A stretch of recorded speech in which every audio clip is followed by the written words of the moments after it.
Durante a ditadura militar, os jornalistas não só conviviam com a censura, mas com a ameaça de prisão e até desaparecimento. É o que você confere nesta parte do documentário Refluxo 64, do acadêmico Vinícius de Almeida Mariano, sobre orientação do professor Luiz Serenini. Do mesmo modo que os jornais tinham seus censores, as emissoras de rádio também tinham os seus censores.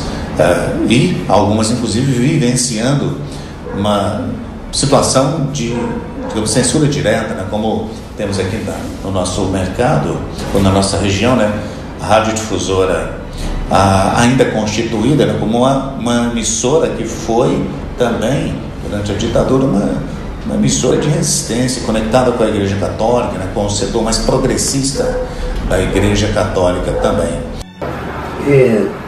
A gente sofria sempre, a rotina era sofrida, mas alguns jornalistas, como eu, Valder de Góes, Domiciano de Faria,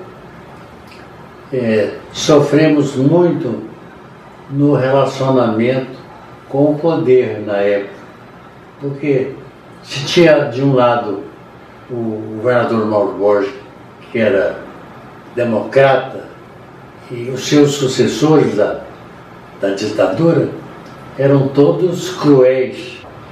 Então a nossa função passou a ser diariamente sofrida. A gente tinha um sofrimento cotidiano, porque era difícil lidar com quem podia dar a informação no poder. Era difícil mesmo. Então nós tivemos esse lado terrivelmente, um verdadeiro pesadelo, sabe? A imprensa na época teve que criar alguns subterfúgios, criar às vezes verdadeiros truques para poder noticiar, porque a censura era violenta. Então a liberdade de imprensa foi muito difícil de ser mantida. A liberdade de imprensa na época se tornou um gesto corajoso demais, sabe? Muito corajoso. Foi corajoso fazer imprensa nesse período da ditadura. Nas redações de ambos os jornais, havia jornalistas de todos os matizes ideológicos, todos ótimos profissionais. Alguns esquerdistas, inclusive, chegaram a ser presos e torturados. Trabalhei com vários deles. A penitenciária recebeu prisioneiros políticos, houve bastante prisões aqui em Goiás. E a imprensa foi resistindo com também as custas dos seus jornalistas sendo presos. Muitos jornalistas foram presos durante o período da ditadura militar.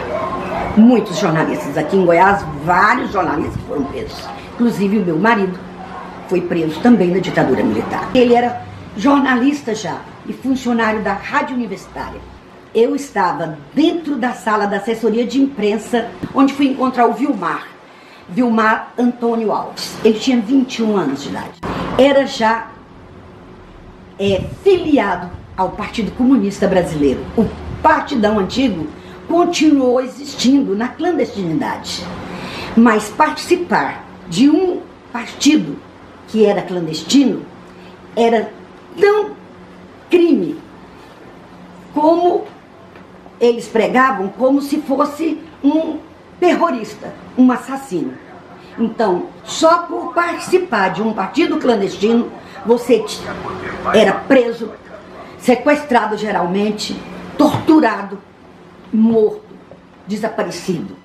O Vilmar não morreu, porque eu acompanhei sempre, não permitindo, não deixando espaço, porque eu sabia que essa estratégia também eles usavam. Aqueles presos políticos que não tinham acompanhamento, eles exploravam e aprofundavam mais nas torturas.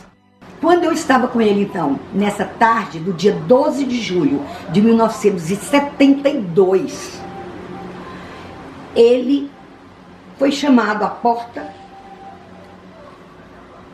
e me pediu para esperar por ele e falou: agora mesmo eu volto, espera aqui. Fechou a porta atrás dele e desapareceu. Eu fiquei esperando e o Vilmar não voltou mais. E eu não conseguia entender, saía, olhava lá fora, nada. ele ia transmitir dali um programa para a rádio universitária ao vivo, notícias da UFG. E o povo ligando e chamando, cadê o Vilmar, cadê o Vilmar? E eu não, o Vilmar saiu e não voltou. Teve que ser suspenso o programa, colocaram música e nós nunca mais, naquele momento, tivemos notícia do Vilmar. Somente 7 dias depois, quando acionamos o reitor da UFG para que ele se responsabilizasse por um funcionário dele que tinha desaparecido de dentro do prédio da reitoria, foi que ele também pressionou os militares, o exército de Goiânia, que deram notícias que o Vilmar então estava preso, incomunicável, desde aquele dia, na sede da polícia do exército de Goiânia, que antigamente chamava-se 10º BC, ali no Jardim Guanabara, onde hoje ainda existe e funciona com o nome de 42º BIM. Ali o Vilmar ficou preso durante mais de mês. E ali ele assistiu, numa cela vizinha dele, um jovem que iria completar 19 anos, daí 3 dias ainda, ser morto sob tortura.